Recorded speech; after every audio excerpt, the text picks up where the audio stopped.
Salut, bienvenue dans ce podcast. On va parler ici ce que je ressens vraiment à 40 ans, célibataire et sans enfant, en tout cas pas à ma connaissance. Alors je pense que la vidéo va se rapprocher un petit peu, mais pas tout à fait. J'avais fait une vidéo, un podcast, pourquoi je me sens perdu à 40 ans. C'est lié, mais pas tout à fait. En fait, ce que je voudrais dire ici, c'est l'état d'esprit du moment. J'attendais avant de faire ce podcast pour vraiment être entre guillemets dans le bon mood là, tu vois, au moment où je fais ce podcast là. Alors si tu m'écoutes en audio, tu vas pas t'en rendre compte, mais la vidéo là, bon ça va, c'est rien de grave, tu vois, mais là au niveau l'épaule droite là derrière, enfin l'omoplate plus précisément, je sais pas ce que j'ai branlé, si j'ai fait un faux mouvement ou quoi. D'ailleurs c'est marrant quand t'apprends à écouter ton corps, parce qu'avant le voyage à Maurice, c'était surtout des pets niveau gauche, donc symboliquement gauche c'est rattaché au passé. Et là en ce moment c'est plutôt droit, tu vois, côté droit. L'autre jour je me suis pris un pet à la cheville, je me suis cogné à la cheville, tu vois, j'ai un bleu. Bon, c'est que des trucs bénins, tu vois, heureusement, mais là c'est pareil, il est pas droit, je sais pas ce que j'ai branlé. Donc voilà, par rapport à l'avenir, tu vois, faire le grand saut. Ce que je ressens vraiment à 40 ans, célibataire sans enfant. En fait, ce qui est marrant ici, ce que je ressens vraiment en fait pendant ce voyage, c'est vraiment du spontané en fait. Je prends l'émotion sur le vif. À la base, je devais faire ce podcast plus tôt et je l'ai pas fait. J'étais pas dans un bon mood, mais c'est important d'en parler. C'est pour ça que je fais cette série de podcasts. En fait, moi, ce que je vis à Maurice, donc j'ai voyagé seul. Enfin, je suis toujours seul. Voilà, j'ai une relation un petit peu, on va dire, suivie, tu vois, avec une Mauricienne ici, une nana, avec qui a un bon feeling, à voir ce que ça donne. Mais à la base, voilà, je suis venu seul. Et en fait, ici, c'est l'ascenseur émotionnel. En ce qui me concerne, c'est vraiment. Les montagnes russes, c'est à l'image de ma personnalité, tu vois. Et moi, c'est vraiment ce côté tout feu, tout flamme, en fait. L'image, c'est vraiment un contour, en fait. Un contour d'une bécane, d'une voiture de sport. C'est être à la fois en bas régime et en régime. Et tout est très intense en fait, c'est ce que je cherche à vivre émotionnellement. Enfin, en tout cas, je veux vivre les choses à fond, tu vois. Quand je dis vivre les choses à fond, c'est pas forcément être toujours dans le côté too much, extravagant, tu vois, faire des trucs de fou la journée, mais non, c'est vraiment vivre la chose pleinement, le moment présent en fait, tu vois. Même si tous ces trucs-là, c'est assez conceptuel, assez abstrait. Et en fait, c'est vrai que bah, tu vois, pour donner une idée sur le plan personnel, donc quand j'ai rencontré cette nana là, cette Mauricienne, donc on a commencé à échanger. On est quoi? On est jeudi au moment où je fais ce podcast, cette vidéo. Et donc c'était lundi, pas celui-là mais l'autre, donc on va dire une semaine et demie, voilà, pas tout à fait 2 semaines. Gros feeling sur le plan mental, physique, tout ça. Et je me suis dit, vas-y, j'étais à fond, tu vois. Et donc on s'est rencontrés, après samedi, on a été à la plage, tout ça. Après lundi, je l'ai invité chez moi, tout ça. Elle a dormi ici, enfin bref. Et voilà, bon feeling. Et au final, tu vois, j'ai passé un super moment et tout, bon feeling. En fait, quand elle est partie, bah, je me suis rendu compte que, bah, je vais te dire comme ça fait bizarre, tu vois, content qu'elle parte, non, parce que j'ai passé un super moment, mais j'étais content aussi de retrouver entre guillemets mon espace. Et je me rends compte qu'il y a un petit peu tout qui est mélangé. Émotionnellement, c'est un peu le bordel dans ma tête. Et je vis une période de transition, donc voilà, je me suis rendu compte que, bah voilà, il y a une différence entre les plans cul. Les plans cul, c'est léger, tu vois, t'as une certaine distance, une certaine légèreté. Quand tu as une relation, on va dire, plus suivie, ce qu'on pourrait appeler une vraie relation, une relation de couple, une relation, voilà, tu te projettes davantage, tu as envie de construire quelque chose et tout. Et là, en fait, je me suis rendu compte que j'adore passer des bons moments, tu vois, mais que j'aime bien avoir mon espace aussi. Donc, je pense que je suis pas prêt encore à me mettre en couple. J'ai plus envie de retrouver, en tout cas pour l'instant, ce côté fusionnel où il y a trop, j'ai besoin d'avoir mon espace. Je pense qu'il y a le côté timing, je pense qu'il y a le fait que c'est un tout, que les nanas, j'ai vraiment bien profité, j'ai de la chance à ce niveau-là. C'est vrai qu'à Maurice, j'ai énormément de succès à ce niveau-là. Et je pense que du coup, pour l'instant, j'ai besoin aussi de me retrouver, prendre un petit peu de recul et tout. Et niveau timing, pareil, niveau professionnel, tu vois, parce que bah, professionnellement, pour l'instant, c'est pas ça du tout. Tu vois, je suis pas du tout stable. Parce que voilà, comme je t'ai dit dans les précédentes vidéos, j'ai besoin de me retrouver, j'ai besoin de prendre du recul. C'est pour ça, c'est la raison de ma venue à Maurice. Et besoin de faire des rencontres, besoin de kiffer, besoin de voilà, de vibrer, d'avoir du sens, enfin, me sentir vivant tout simplement et bouffer d'air frais tout simplement et sans attente particulière, juste dans l'ouverture. Et tu vois, je vais te raconter également une anecdote et après j'en viendrai à un petit peu, enfin la morale, mon ressenti par rapport à ça. Là, tu vois, c'est ça qui est fou, c'est que du coup, donc quand j'ai vu cette nana, super content, poum, la vibe et tout. Et après, il y a un côté redescente émotionnelle, tu vois. Un petit côté, enfin, coup de blues, entre guillemets, après relativiser, tu vois, parce que je sais que je suis privilégié, tu vois, j'ai la chance d'être amoriste, tout ça, donc c'est cool. Mais c'est vrai que un petit côté, ben voilà, des fois, tu te demandes un petit peu ce que tu fous là, tu vois, ça m'est arrivé 2-3 fois, alors que je suis super content, tu vois. Mais je vis tellement de trucs à fond que, voilà, c'est intense dans tous les sens, quoi. Et c'est ça aussi qui est intéressant quand tu es tout seul, et c'est ça que je cherche, c'est pour ça que j'ai besoin d'avoir mon espace de solitude. J'aime bien être avec les autres, mais j'aime bien aussi avoir cet espace de réflexion, cet espace mental en fait, pour réfléchir, pour faire le point, pour mettre un petit peu tout ça en perspective, parce que quand t'enchaînes, quand t'es dans le truc, tu vois, tu t'en rends pas trop compte. Et en fait, ce qui est marrant, c'est que tu vois, au niveau professionnel, c'est que j'avais.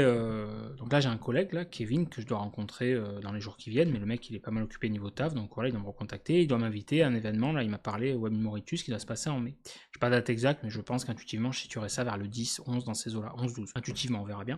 Et en plus, c'est marrant parce qu'il se trouve que c'est juste à côté, c'est organisé à un resto là où je suis à côté. Et entre-temps, tu vois, c'est marrant la vie, parce que moi je fais vraiment ça, mais spontanément, sans attendre. En fait, c'est vraiment avoir cet enfant intérieur, tu vois, qui revit. Et je partageais très spontanément, très innocemment, une story sur Insta, tu vois. Moi, Maurice, voilà, j'ai dit, vas-y, dans mon appart, un petit gecko et tout, des petits piou-piou et tout.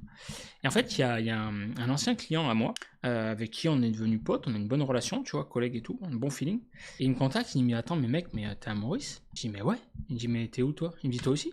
Je dis, mais ouais. Il me dit, il est à Maurice et tout. Ah ouais. Puis novembre et tout, il me dit, mais faut trop qu'on se voit. Ben, je dis, mais carrément, t'es basé où? Et en fait, il est basé juste à côté de chez moi, tu vois, à 10 minutes. Et mais je dis, vas-y, trop bien. En plus, il a pas mal de dispo, moi aussi en ce moment, c'est cool. Et bref, et du coup, on s'est vu ce midi, tu vois, on a mangé dans un resto et tout, enfin entre 11h et 13h, parce qu'après, il avait un rendez-vous. Et je sais pas, en feeling, en vrai, il m'a retourné la tête, quoi. Il m'a retourné la tête, enfin voilà, ce mec, il a un réseau de fou, il y a des opportunités de fou, et je me dis, en fait, mais c'est fou, parce que c'est là où tu vois que ta vie, elle peut changer du jour au lendemain, quoi. Il a un putain de carnet d'adresse, il a un truc, enfin voilà. Et à la base, tu vois, j'ai pas d'attente particulière par rapport à ça, je suis pas venu pour gratter, entre guillemets, tu vois. Mais c'est juste que c'est kiffant de te dire, en fait, bah voilà, quand t'as pas d'attente, quand t'es vraiment dans le plaisir de l'ouverture, c'est vraiment le pouvoir du lâcher prise, tu vois, dit comme ça, c'est abstrait. Bah, ta vie elle peut vraiment changer, tu peux avoir vraiment des bonnes surprises, tu vois. Bah là je vais passer la journée avec lui là lundi, donc c'est cool. Et c'est vraiment ce côté-là, kiffer quoi en fait, tout simplement kiffer le moment et voir ce qui se passe. Et vraiment quand tu es dans cet état d'esprit en fait de non-attente, c'est vraiment la raison d'être de ce podcast, hein, de cette chaîne. C'est vraiment te montrer que, en tout cas pour moi en ce qui me concerne, dans mon expérience, les meilleures opportunités que j'ai eues dans ma vie, ça s'est toujours fait dans le voyage, dans des environnements entre guillemets hors du commun, extraordinaires au sens propre du terme, qui sortent de l'ordinaire. Pas en faisant plus d'efforts, parce que tu vois, encore une fois, j'en suis la preuve vivante. Enfin, ici, c'est pas que j'en branle pas une, mais si je taffe, tu vois, là je fais les vidéos et tout, mais c'est pas là où je suis le plus actif niveau taf, tu vois. Et pour autant, c'est là où j'ai les meilleures opportunités, des opportunités de dingue. Opportunités à titre personnel, je te dis, avec les nanas, tout ça. Bon, là, j'ai mis un stand-by parce que voilà, vu que maintenant je suis un peu en relation, on va dire, suivie, voilà, la nana avec qui je suis, forcément, elle a voulu que je quitte les applis, tout ça, que je me range un peu, quoi. Et donc, pareil, au niveau pro et tout, tu vois. Et donc, ça, c'est génial parce que c'est vraiment ce que je suis venu chercher, c'est de montrer, en fait, que faut prendre des risques, en fait, dans la vie. Et quand j'y prends des risques, c'est pas forcément faire n'importe quoi, c'est des risques mesurés, attention. Un exemple concret financièrement. Financièrement, j'accepte temporairement, pour une durée indéterminée, j'ai pas l'inconnu, c'est l'inconnu, j'ai pas de visu là-dessus, de me mettre dans l'insécurité financière. C'est-à-dire concrètement, comme je t'ai dit, là je pioche continuellement, inexorablement, dans mes réserves, dans mon épargne. Et ce, depuis 1 an et demi à peu près, tu vois. Donc l'épargne, clairement, mon épargne, elle fond comme une neige au soleil, hein. Et forcément, c'est pas rassurant, hein, psychologiquement, voilà, c'est pas toujours serein par rapport à ça. Mais d'un autre côté, tu vois, là, avec ce mec que je viens de rencontrer, tu vois, qui a pas du tout le même niveau de vie que moi, le même train de vie que moi, vu que le mec, il est millionnaire, en fait, tu vois. Et donc, il a un train de vie, voilà. Et moi en ce moment j'ai pas du tout ce niveau de revenu là. Et donc forcément bah voilà, financièrement je me mets un peu dans le rouge, on va pas se mentir. Mais pour autant je sens que c'est nécessaire intuitivement, tu vois, c'est un risque à prendre parce que bah voilà, ça me permet d'accéder sûrement à des opportunités que j'aurais peut-être pas, un carnet d'adresse ou voilà, et passer un bon moment et tout. Et même après voilà, je dis c'est un risque mesuré parce que voilà, il y a quand même une limite aussi, tu vois, je veux pas non plus être à découvert, on va dire. Mais je pense que dans ma vision par rapport à ça, c'est que dans la vie, je pense que la vie, elle te teste, c'est un peu des actes de foi, quelque part. Et c'est là où c'est important de savoir s'écouter, savoir se connaître. C'est là où le fait d'avoir travaillé sur moi, ça m'a aidé. Et franchement, c'est une expérience que je t'invite à faire. Je dis pas que ça marche à tous les coups, mais je dis en tout cas, pour mon cas, dans mon expérience, c'est quelque chose qui m'a réussi à ce niveau-là. Moi, ça se matérialise comme ça, au travers du voyage, au travers des rencontres, parce que ce type de voyage te permet, t'es dans un tel mood, ça te permet des rencontres. T'as pas les barrières sociales, t'as pas des... Voilà. Et ce mec, je t'ai dit, il a accès à des carrés d'adresses de fou, quoi. Et donc, c'est là où je voulais en venir, en fait, ce que je ressens vraiment à 40 ans célibataire sans enfant. Tout est une question de perspective et de vision, concrètement. Et c'est là où l'environnement joue énormément, si je suis dans un environnement où, voilà, t'es entouré, admettons, t'es en France, t'es dans un petit patelin, t'es entouré de gens qui ont une vie, on va dire, c'est pas péjoratif quand je dis ça, mais une vie de monsieur, madame, tout le monde, routinière, voilà, t'es salarié, père de famille, deux gosses, marié, ta baraque, voilà, ok, merci, au revoir. Tu chill, tu regardes Netflix, tout ça. T'as ton crédit, tu fais des week-ends, tout ça, tu te balades, resto et tout. Si tu traînes avec des gens comme ça, des gens de ce lifestyle-là, et que tu te compares par rapport à ça, tu vas sentir forcément un décalage. Et quand je dis un décalage, c'est pas une critique dans le sens, ces gens-là ne sont pas bien. C'est juste qu'on n'est pas du tout dans la même réalité, le même en tout cas cadre de vie. C'est valable autant pour moi qui sens un décalage par rapport à ce type de gens-là, et c'est dans la marche dans les deux sens. Ces gens-là aussi qui osent pas te le dire, mais qui doivent se dire mais vas-y, c'est qui ce clochard ou c'est qui ce mec comme ça qui est pas stable, tu vois. Parce que c'est pas les mêmes cadres de réalité, et c'est ok, c'est juste qu'on n'a pas tous la même vie, tu vois. Et c'est là où c'est important de se sentir en fait à sa place, c'est ça en fait. Là quand c'est comme ça, tu te sens pas à ta place. Et moi, dans mon exemple personnel, donc je travaille dans le business en ligne, je voyage et tout, et donc forcément, pour me sentir à ma place, je vais me sentir à ma place avec des gens qui sont dans la même vibe, dans le même délire. Moi, c'est pour ça. Toi, si t'es, j'en sais rien, moi, si t'es maçon et si t'es bien avec une vie de famille, bah, tu vas te sentir à ta place avec, j'en sais rien, moi, des maçons, des artisans et ceux qui ont une vie de famille, tu vois. Enfin, voilà, tu vas chercher entre guillemets tes semblables. Et c'est pour ça que tu vois dans ce voyage-là, là le fait de rencontrer tu vois ce mec-là, un autre, je rencontre d'autres personnes qui sont dans le même délire que moi, même si là du coup c'est un autre niveau, c'est des niveaux de revenus, les mecs je suis pas du tout dans cette réalité financière, et les mecs sont tous millionnaires donc forcément il y a un décalage, mais si tu mets de côté ce décalage de lifestyle, de niveau de revenus, c'est des mecs qui sont dans le dire voilà voyage, business en ligne, tout ça, donc on se comprend entre guillemets, on a plaisir à échanger.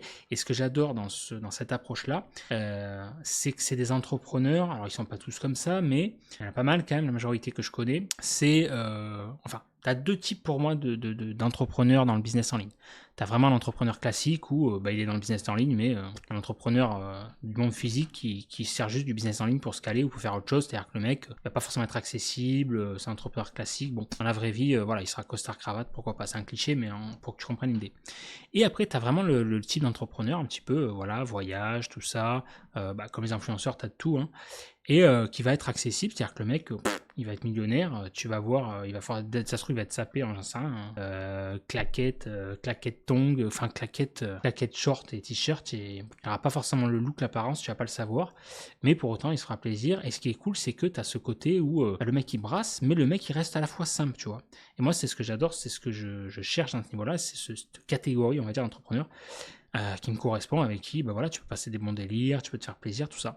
Et c'est pour ça que je voulais revenir à ce podcast, que je ressens vraiment à 40 ans, célibataire sans enfant, c'est qu'en fait, à la fois, je me sens en décalage par rapport au code de la société, on va dire, actuelle, la société classique, tu vois, par exemple, si je suis en France, ou voilà, t'as 40 ans, sans savoir t'as fait ta vie, sans savoir avoir des gosses, avoir ta baraque. En gros, si à 40 ans, t'as pas de gosses, ta baraque, t'es pas marié ou divorcé, t'as raté ta vie, tu vois.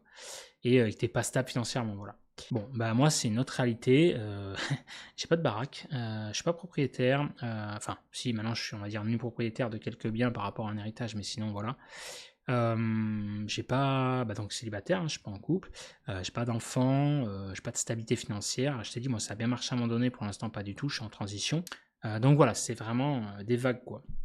Et pour autant, je me sens ok avec ça, même si c'est pas toujours confortable, comme je t'ai dit, psychologiquement et financièrement pour le coup. Et c'est ok dans le sens où, d'un autre côté, paradoxalement, parce que tu peux pas avoir le beurre à l'argent du beurre, paradoxalement, le fait d'avoir ce mode de vie-là fait que je peux vivre des expériences de fou, tu vois. Et quand, tu vois, là, entre guillemets, pour l'instant, ce que je vis à Maurice, le fait de rencontrer plein de nanas, ou maintenant j'ai mis en pause parce que voilà, je suis en relation civile, le fait de rencontrer, du coup, d'avoir des opportunités de dingue comme ce qui vient de se passer là, où le mec que je viens de rencontrer, il a un carnet d'adresse de fou, enfin, que les entrepreneurs millionnaires et tout, on va me dire j'ai de la chance. Putain, Seb, t'as trop de chance. Oui et non, en fait. Oui, j'ai de la chance dans le sens où le mec, il a vu ma story Insta, il a vu, ok, il est millionnaire, il connaît les entrepreneurs millionnaires, il me kiffe, il y a un bon feeling et tout. Mais non, dans le sens où la chance, ça se crée, en fait. C'est-à-dire que non, dans le sens où, mec, ça fait 1 an et demi que je rame, tu vois, financièrement, que j'accepte de pas être redevenu salarié parce que je n'ai pas envie pour l'instant, parce que je sais que c'est un statut qui ne me correspond pas, parce que je mets toutes les chances de mon côté pour essayer des choses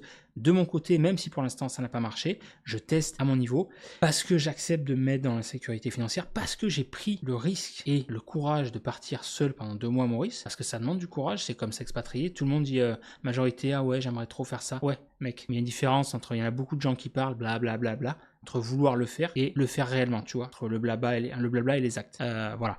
Et donc ça demande du courage, surtout quand tu es seul, quand tu es dans l'insécurité financière, quand tu n'as pas de stabilité, la majorité, la vérité c'est quoi? C'est que il serait retourné salarié, il serait fait caissier à Lidl, et c'est pas péjoratif quand je dis ça, mais c'est juste que voilà, tu te mets, tu veux une sécurité financière, un filet de sécurité, ce que je comprends. Et voilà, et ça demande du courage, de l'action, de tenter des choses. Voilà, d'accepter, de traverser le désert en fait, tu vois. Pour l'instant, j'ai pas accès à cette oasis, mais en tout cas, il y a des portes qui s'ouvrent et à voir ce qui se passera. Mais la réalité, que beaucoup de personnes n'est pas prêtes à accepter, c'est qu'il y a beaucoup de gens qui veulent accéder à l'oasis, tu vois, mais sans traverser le désert. Voilà, ça marche pas comme ça. Et donc la chance, en fait, tout ça pour dire que ça se crée. Les opportunités, ça se crée. Le mec, il a vu ma story Insta, ok, mais la story Insta, il a vu pourquoi? Parce que je suis à Maurice. Là, si j'étais pas venu à Maurice, il n'y aurait pas eu de story Insta. Là, pourquoi il a vu? Parce que c'est un ancien client. J'avais pas travaillé avec lui.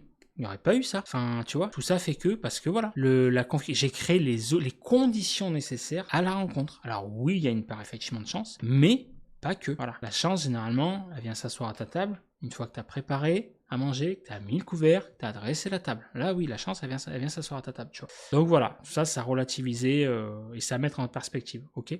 Et ça, pour moi, c'est la raison d'être pourquoi je fais ce podcast, pour te présenter, entre guillemets, la vraie vie, en fait, tout simplement. C'est pas tout beau, tout rose, t'as des hauts, t'as des bas, t'as des belles opportunités. Des fois, t'as des phases de up, des phases de down, up and down. Tu crées des opportunités, tu mets en place des conditions, ça marche pas, voilà.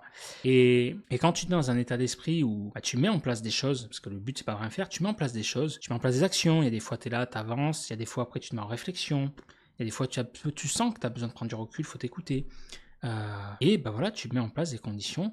Moi, ce voyage à Maurice, je me suis basé un budget de 10K, tu vois, de 10 000 euros. Là, je pense que je vais exploser le budget parce que le fait de traîner du coup après avec des entrepreneurs millionnaires, forcément, je vais augmenter le lifestyle, tu vois.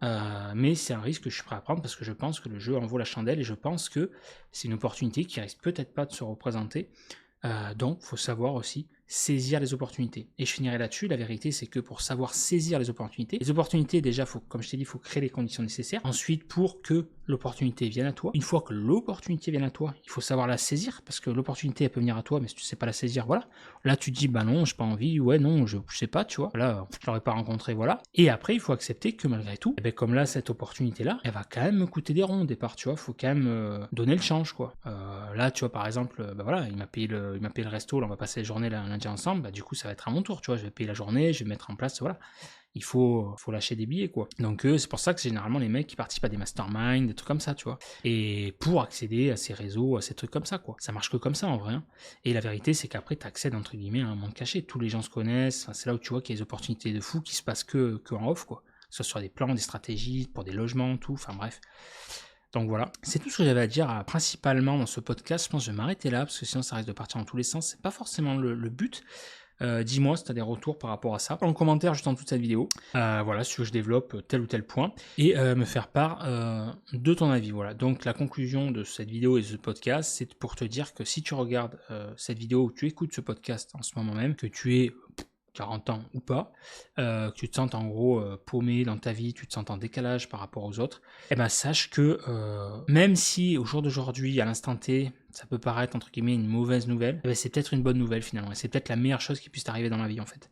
Parce que le fait de ressentir ce décalage, ça te permet potentiellement d'accéder à des choses de la vie que monsieur et madame tout le monde n'auront jamais accès. Parce que la vérité, c'est que si tu vis comme la majorité des gens, tu auras le même style de vie. Si tu veux accéder à un style de vie, entre guillemets, extraordinaire, et quand je dis ça, c'est au sens propre du terme, pas forcément rouler en lambeau, voyager en jet et tout, mais juste en gros, tout simplement avoir la vie qui te correspond, c'est de t'écouter et de voir ce qui se passe, tout simplement. Et la vie, vraiment, autant des fois ça peut être des galères, mais des fois, franchement, si tu te fais un minimum confiance, et que tu te fais, on va dire, ouais, c'est un acte de foi et tout, la vie, franchement, et c'est aussi très compensé, c'est de faire des belles surprises. La vie, c'est être aussi magique à ce niveau-là, voilà, c'est tout ce que j'aurais à dire. Allez, on se retrouve dans un prochain podcast, une prochaine vidéo, et j'espère avoir pu t'aider, t'éclairer à ce niveau-là, ou t'inspirer, planter la graine, voilà, tout simplement. En tout cas, te servir d'élément de réflexion par rapport à ça. Ciao, ciao.